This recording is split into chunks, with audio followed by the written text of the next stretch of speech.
மீனா கோயிலுக்கு போவாங்க. அங்கே கோயிலில் என்ட்ரி ஆகும்போதே மீனாவுக்கு ரொம்ப நல்லா தெரிஞ்சவங்க ஒருத்தவங்க வருவாங்க. அவங்க கூடவே மீனா கோயில் உள்ளே சுற்றிக்கிட்டு இருப்பாங்க.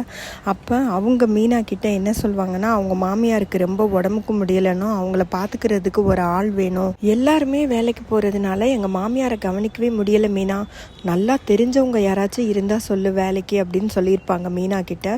மீனாவும் அந்த லேடியும் சேர்ந்து கோயிலை சுற்றி வரும்போது அங்கே சரவணனும் அஞ்சலியும் உட்காந்து பேசிக்கிட்டு இருப்பாங்க. அதை மீனா பார்த்துருவாங்க. அதுக்கப்புறம் கோயிலுக்கு போயிட்டு மீனா நேராக மயிலுவோட வீட்டுக்கு போவாங்க.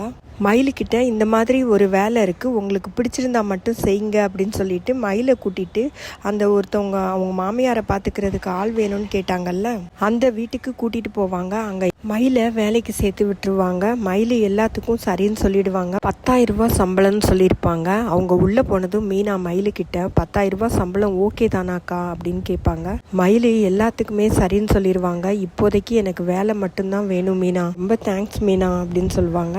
அப்புறமா அவங்க மாமியாரை கூட்டிகிட்டு போய் அந்த லேடி காட்டுவாங்க. அவங்க என்ன சொல்லுவாங்கன்னா, மாமியார் சில டைம் பெட்லேயே பாத்ரூம் போயிடுவாங்க, அதையும் க்ளீன் பண்ணணும், உங்களுக்கு ஓகேவா அப்படின்னு கேட்டுக்குவாங்க. மயில் நான் ரொம்பவே நல்லா பார்த்துக்குவேன், முகம் சுளிக்காமல் பார்த்துக்கிறேன் அப்படின்னு சொல்லி அந்த வேலையை ஏற்றுக்குவாங்க. கோமதி பாண்டியனுக்கு காஃபி எடுத்துகிட்டு வருவாங்க. அந்த காஃபி கையில் கொட்டிடும்.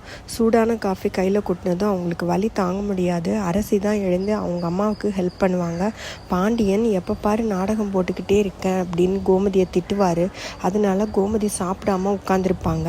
ராஜி கோச்சிங் கிளாஸ் கிளம்புவாங்க. கதிர் டிராவல்ஸ்க்கு கிளம்புவார்.